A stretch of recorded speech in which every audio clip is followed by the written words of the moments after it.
2 hours northeast of Los Angeles, in the Mojave Desert, lies an eye-catching collection of structures that are a slice of American entertainment history.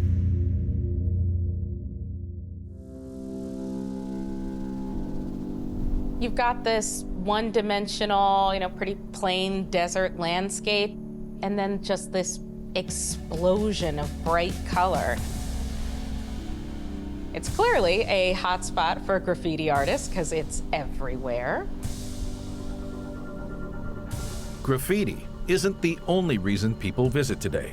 Some people come for a higher adrenaline activity.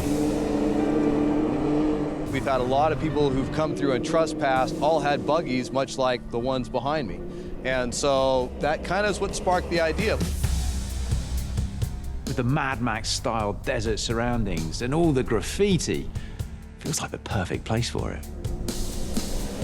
A proper racetrack is set to be built among the ruins. A new chapter in this site's storied history. This site is historic for everybody in the area. Everybody knows what it is. It was the first of its kind in the whole of America. But the good times didn't last. Kind of makes you wonder, did something dramatic or sort of terrible happen that closed it? It's a little bit of a mystery. The site owes its existence to a piece of infrastructure built years before. It wouldn't be here if it wasn't for the road. I mean, it's the lifeblood of the place. Interstate 15 cuts right through this area, and it's one of those freeways that has seen a substantial increase in traffic since its opening in the 50s. You've got these absolutely massive billboards, and you can imagine the name of the park up there in huge letters, enticing passing traffic to stop and come in. Steve Steiner was a teenager living in Los Angeles when he made his first journey here. First trip, my buddy said, this is going to be something you've never seen before. He said, it's a long drive, but come on out. This was in 1978, and Billy was driving his little 1963 VW bus that did about 55 miles an hour on the freeway tops. So we left Long Beach, and 2 hours later, here we were, and it was like nothing I've ever seen before. It was a true oasis in the middle of the desert. This is the Lake Dolores Water Park, the first water park to be built in America. What you're looking at is a critical piece of American entertainment history. But back in the early 60s when it first opened, it looked very different. This area used to be a family campground. It was this lovely picture postcard, quaint sort of place. This was first thing in the park, man-made lake. It's about 27 acres with about 5 acres of land. That's an island. Dr. Apal is part of a group redeveloping the park. Built in 1960s by a gentleman named Bob Byers. He named this lake after his wife, Dolores.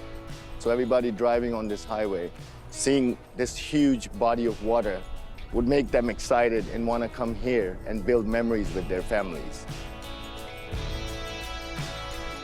The lake was a huge hit, but Bob had dreams of something more and began taking the first steps in creating an attraction Americans had never experienced before. The park's owner was thinking about different ways to make the space more popular, and a few simple slides that would fling people into the lake was just that sort of thing. So the first slides were made of steel, and they weren't that long, they weren't that high, but they were hugely popular, a fact that was not lost on the owner and kind of got him thinking. Bob realized this was the way to go, to make the slides the main attraction and to make them bigger and more extreme. By the 1970s, Lake Dolores had come to resemble what we now recognize as a water park. A lazy river, a huge slide that started at a crazy height. These are the hallmarks of the modern water park. And this was the place that kicked that whole trend off. Steve can vividly recall walking through the turnstiles for the first time. When I first got here, it was the parking and lots of cars. There was a lot of cars back then. And then it was a mass of people in water. Incredible. It was a Disneyland for water. They had 6 to 8 slides that were about 50 meters long, I would say. And they'd be doing 45 miles an hour, maybe 50, down this hill. It was kind of the Wild West. They did whatever they wanted, and I cannot be more clear, you would not see this today. There was one slide that was undoubtedly the star attraction. It's been a long time, but I believe we're at the site. One of the scariest things in my life was 2 chutes going down this way, 200 feet at 40 miles an hour, standing up.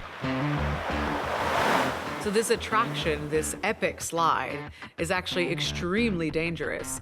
Your first time down is the nuttiest thing because it's as slick as can be.